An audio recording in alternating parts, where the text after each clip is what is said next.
Commission of Alberta. The Red Deer date, Thursday evening.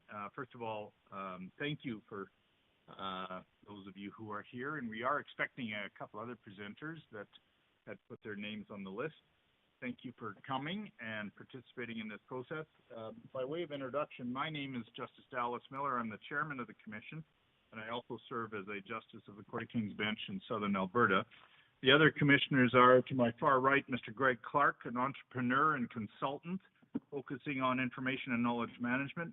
Greg has served a term as a member of the Legislature of Alberta for Calgary Elbow.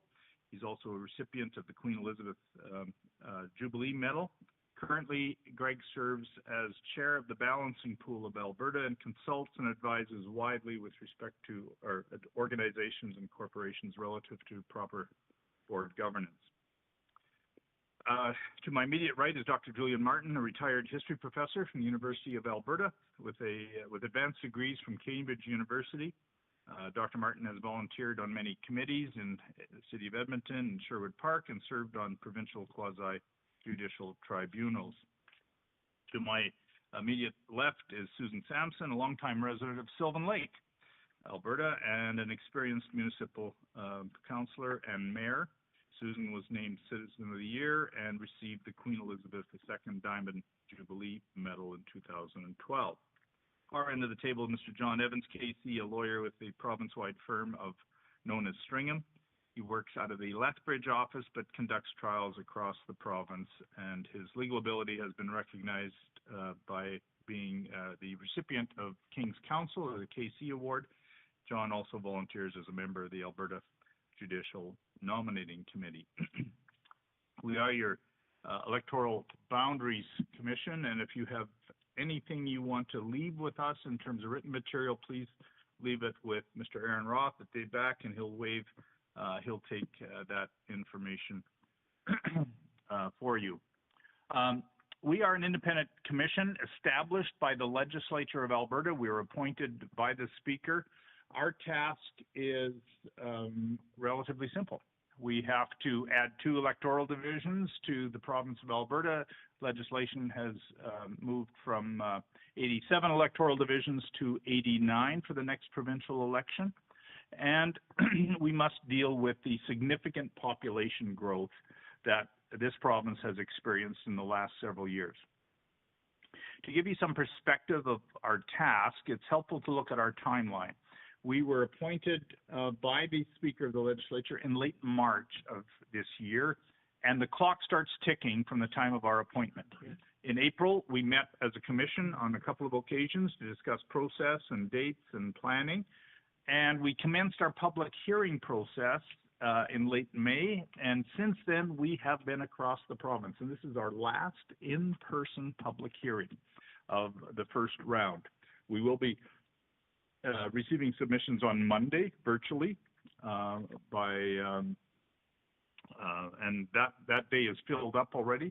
And after we've completed receiving all the written submissions and all the public hearings and all the virtual hearings, we will begin deliberating on our report. Our first task will be to have an interim report filed with the Speaker by late October. The timeline, the legislation requires us to have that report in within 7 months of our appointment. Then that will be released to the public, and the public will be able to respond to that, critique it, make suggestions, and we'll have another round of public hearings. First of all, we'll have a round of written submissions throughout November and December, and then we will have hearings in January, hearing from the public and receiving further submissions. Based on that second round, if there's revisions required, we will make those revisions and complete a final report that must be registered and filed with the Speaker by late March of 2026. Speaker receives that, becomes public, and the legislature will enact enabling legislation based on our recommendations. Of course, if you're interested in the process and you know about what we're doing, you already know that each electoral division or riding or constituency, those terms are used interchangeably, has 1 member of the Legislative Assembly. individuals qualified to vote within that electoral division elect that particular MLA. Again, by way of contrast, it's helpful to see what happened the last time around when Alberta had an Electoral Boundaries Commission report. Back in 2017, the Electoral Boundaries Commission provided a report to the legislature based on a population of just over 4 million people. And at that time, they had 87 electoral divisions to work with. So the formula used by the previous commission, they took the population of Alberta at that time, 4,062,609, and came up with a mean average after dividing the number of constituencies of 46,697. That's not the target rate for each electoral division. The target is a range, and the range is outlined below of anywhere down to minus 25% or above up to plus 25%. So a range of 35,023 to 58,371. That was what happened last Electoral Boundaries Commission in 2018. We've had 2 general elections since then, and time has come now to do an up-to-date Electoral Boundaries Commission. Population has increased significantly in the province. The population that we will be dealing with and relying on is 4,888,723.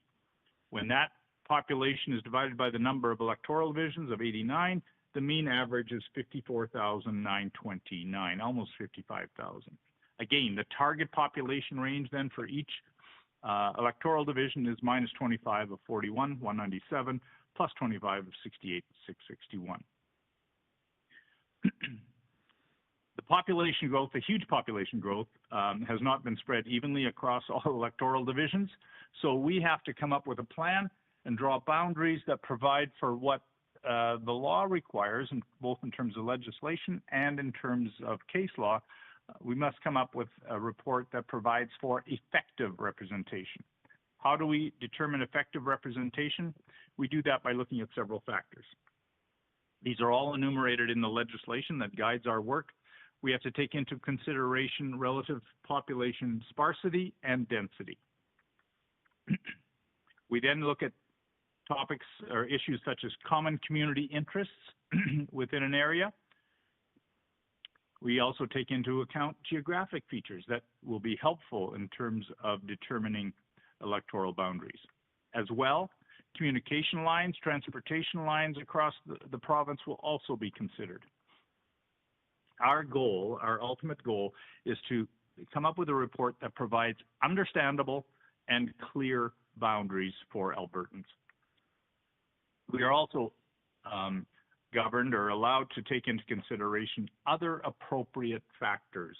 It is somewhat of an open-ended or vague term, but that allows us to take into consideration things that we've heard as a result of our public hearings and put those into our consideration or include those in our consideration for the final report.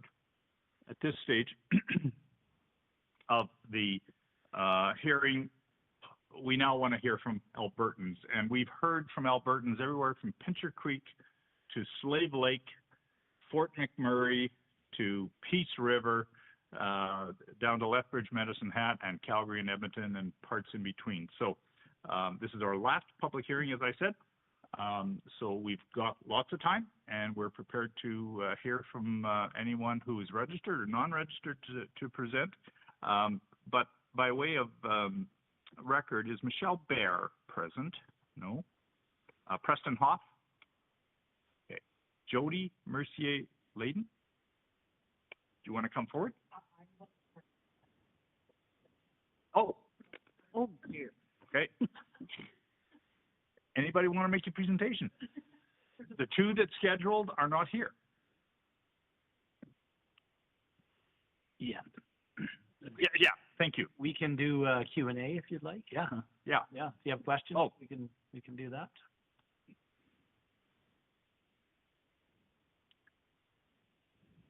Yes. You need to be Preston. No.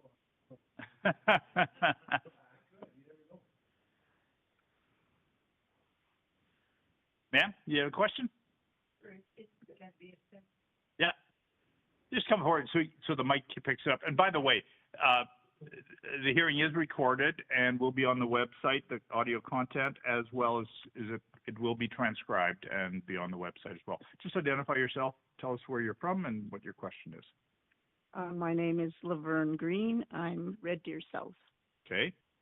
My first question, I guess, is can it be as simple as the bulk of the influx of an increase of population are the two largest cities, Calgary and Edmonton? So is there a possibility of that? Oh, of the ridings going into Calgary and Edmonton? I think there's a very strong possibility. Okay. Because that eliminates one of my concerns, I suppose, being that because of the sparsity, and you take in all those factors as well, for the communities that are rural. Am I clear enough? Yeah, yeah. Sorry for my voice. I wouldn't want to mix the two. I don't want to water down the concerns of rural areas versus the city because it's quite different. So those are kind of my questions and concerns. Yeah. We haven't got that far. We haven't nearly got to the point of completing a first draft, but it is, as long as you don't tell anybody, there's a pretty good chance that Edmonton will get a new riding and a pretty good chance Calgary will get a new riding. Yeah, that, I mean, it makes sense. Yeah. Quick. Yeah, and there's going to be a lot of adjustments between then and throughout the province. So, yeah. And you're in Edmonton. Sorry, you're Red Deer South. Yes. The population is pretty close to 58.5. So if you saw the formula, you're well within the target range, and so yeah. We wouldn't have to change that much. Probably not. Well, yeah. No guarantees, but I don't know exactly where ours is even, but if we're only adding 2 more ridings. Yeah, then I thought it would likely be the cities. But I guess it's great that you're looking at everything. Maybe all of a sudden in August everyone will move to the country, the rural. Would have made our job a little easier, but okay. Anything else? Any other questions? From me? Yeah, anybody. Person you're with. That's all for me. Okay. Now. Thanks. Thank you.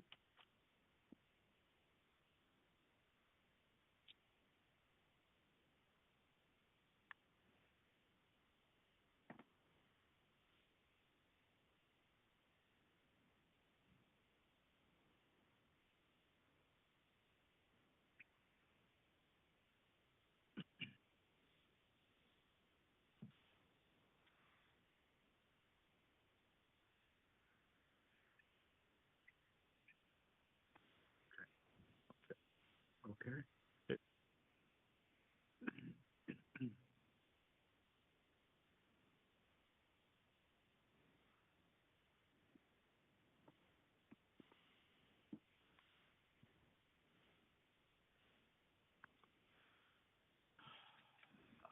At the risk of putting anybody on the spot, those who came to observe, any questions that you might have? Okay. Well, it might be. It might be.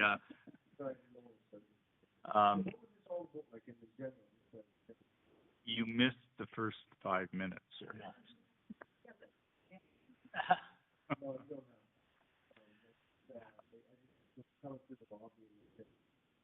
Okay.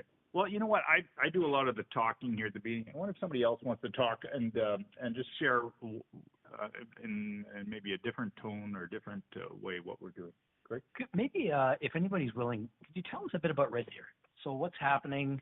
You know, part of our consideration is where the growth is happening, right? So Red Deer, as it stands now, both the constituencies, as Justice Miller said, our target average is 54,929. That's the 4.8 million number we're using divided by 89 constituencies is how you get that number.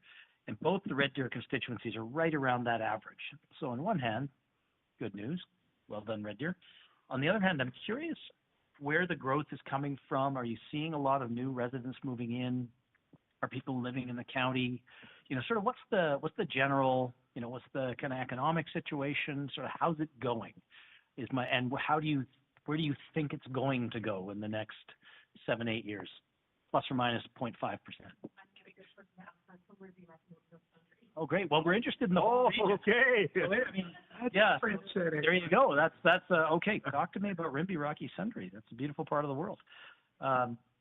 So yeah, and that one has grown, but not. I've got a couple of different data sources here. There are. So the interesting. So my data tells me. I'll just stall for time here while we do this. So yeah, Rimbey is about 14% under. It's grown the Rimbey Rocky Sundre. And this is sort of a trend that we're seeing. It's not that it isn't growing. That constituency has grown marginally, about 2%, give or take, in the last 7 or 8 years. So it's not that it's not growing at all. It's growing slowly. And from our consideration here, not growing as quickly as the rest of the province. That creates a bit of a challenge. But at the same time, there's other considerations, large geographic areas, certain interests amongst rural communities that we need to take into account and do. So, yeah, anything specific you want to tell us about Rimbey Rocky Sundre?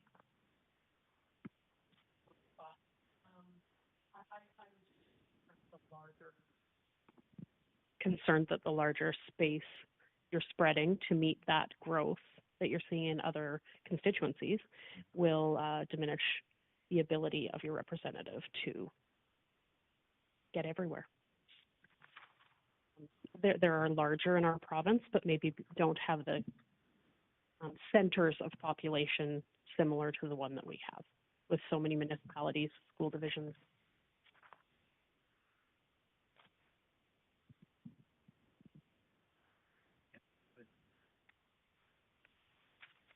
But go ahead, Jeff. Sorry. I'm curious, one of the tasks we have as a commission is to name the electoral divisions as well.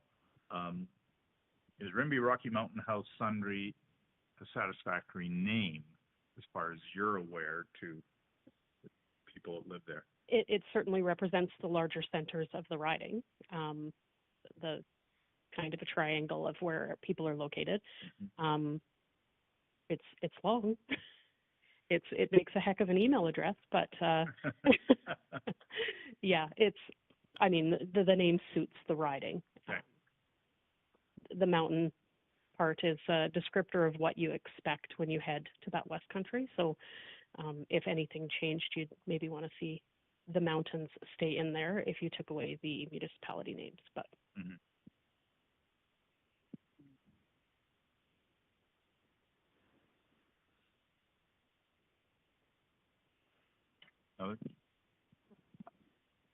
In terms of Red Deer South, and we've just moved to Red Deer maybe 5 years ago. From? Oh, I suppose Didsbury most recently. Okay. He's a pilot, so he can live anywhere. So okay. We shouldn't have chosen Didsbury. But anyway, what I've observed in that time frame with the influx of newcomers, in particular, right where we are, anyways, quite a few naturally of the Ukrainian folks. So that's some increase that I've noticed. I volunteer with CARE a little bit, Central Alberta Refugee Effort. Oh, okay. That's simply called newcomers. So I would say African, French-speaking people, a lot of unfortunate countries that are trying to go somewhere safer, I guess. One lady that just moved we're now just in a condo, and one lady that just moved in, she's probably late 30s, although it's hard for me to judge age for another nationality. And I don't know her well enough to ask, but it's always hard to meet people in condo situations. Cities, they pretend no one else exists. So, but she did say to me, in asking her, you know, how it's going, being new to Red Deer, and she said, I feel safe, which was such an unusual comment when you meet someone, right? For us as Western Canadians in particular. So we've helped people move here in terms of refugees. So we were in Didsbury and all my life, you know, the boat people, if you're old enough to remember that. Yep. Yep. Not easy for these people, but we have more than we can handle now. It's kind of like if I have 1,200 square feet in my house and I had an open border and I had 1,000 people in there. So those are issues too, but I'm getting off topic. So, but that's what I've observed mostly at this point. I'd be curious to know if you compared Red Deer South to Red Deer North, which has more population growth? I have no idea and no opinion. Okay. I rarely even go to Red Deer North. Okay. I have a sister there, so. But yeah, I couldn't help you with that at all. Sorry. What is the population growth in Red Deer? I happen to have that right here. And I have an answer to your question. So Red Deer is, since 2016 when we last did this, the boundaries of Red Deer North have grown 9%, and South have grown 7%. And compared to the rest of the province of Alberta has grown about 17% in that time. So Red Deer is still growing in absolute terms, a little like Rimbey, Rocky, Sundre, but just not quite as fast. You guys track what the growth is coming from?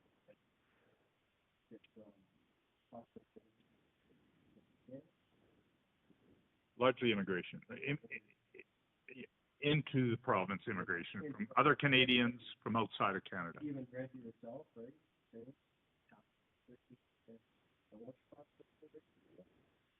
Well, between the two constituencies, it looks like it's about 110,000, give or take.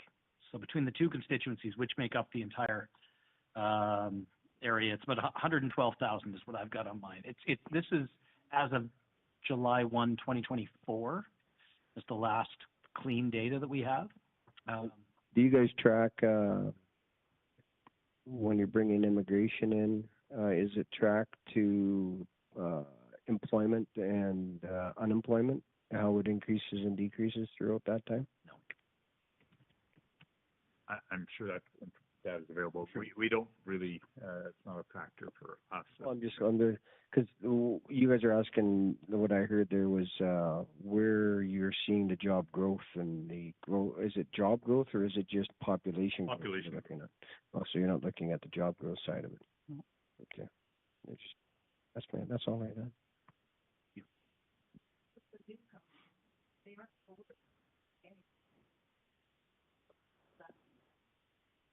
It was just crossed my mind. Most of these people that I spoke of a Newcomers are minute not ago, voters. they aren't able to vote for probably quite a while. Mm-hmm. So, But they're entitled. We don't know that based on population. So no, but I'm just mentioning that is true for what I've observed as the newcomers to Red Deer. But I mean, we've met quite a few people who've moved here from Ontario too. That was the other big influx. right. But they're entitled to representation, and so we need to make sure that any representation is effective. So the numbers, irrespective of. So your MLA, but if they aren't able to vote, how do they get representation? Susan? I can answer that.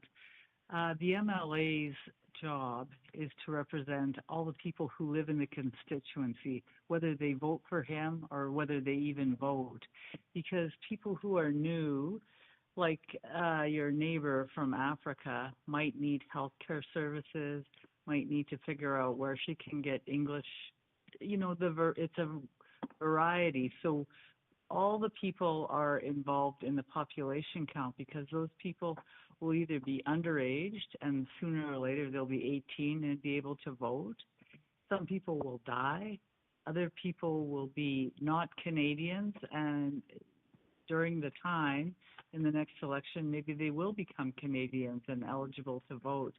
So we try to pick something that is not the voters to measure how big the province is growing. So they pick people, and we pick all the people. So it comes from the Canada Federal Census. That's where the number comes from.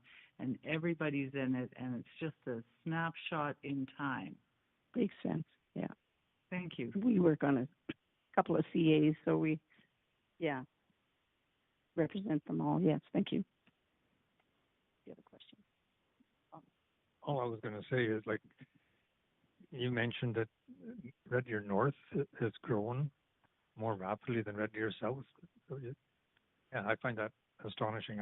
Mind you, maybe I don't travel around town enough, but I see a lot of building in the south, but I haven't seen it in the north. But maybe I don't get out much.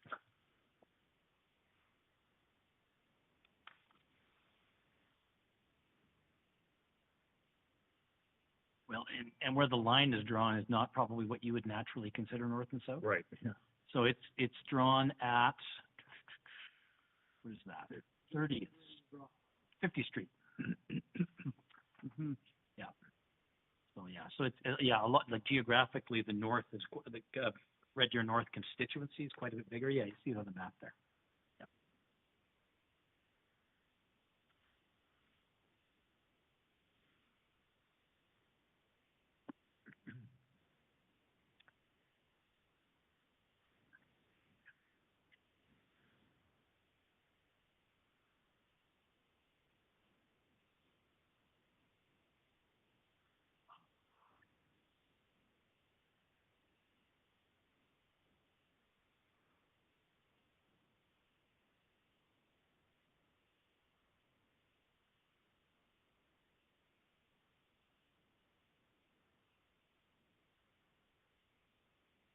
So maybe just to, as we wrap up here, keep in mind and feel free to spread the word. I know there's a lot of social media advertisement about the commission and its work, and but if you want to keep those dates in mind, there will be a report, as I said, coming out in October that will be called the interim report, and the public will certainly have access to it and have an opportunity to respond to that in relation to any and all writing.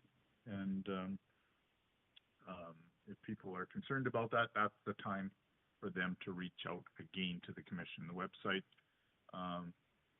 you probably had access to it by virtue of coming here. You've probably seen the website. So, and it is ebc.ca. Okay. AB. Yeah, on the back of the card. Yeah, if you receive. Yeah. Okay, well, if there's no more questions, no more, no presentations, and we've heard from one of the scheduled presenters that she's had to cancel, I would adjourn the public hearing, and we will have our last day on Monday.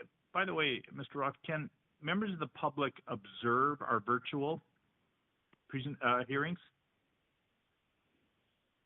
Okay. So if you go to the website via the YouTube link on the website, you will be able to observe our final date on Monday, which is both the morning and the evening of several presentations. And I'll add, the YouTube channel has all the meetings, the audio of all the meetings that is available. That have transpired already. And all the transcripts are posted to the website as well. Okay, thank you very much. Thank you for coming out, and keep your eyes open for the report in October.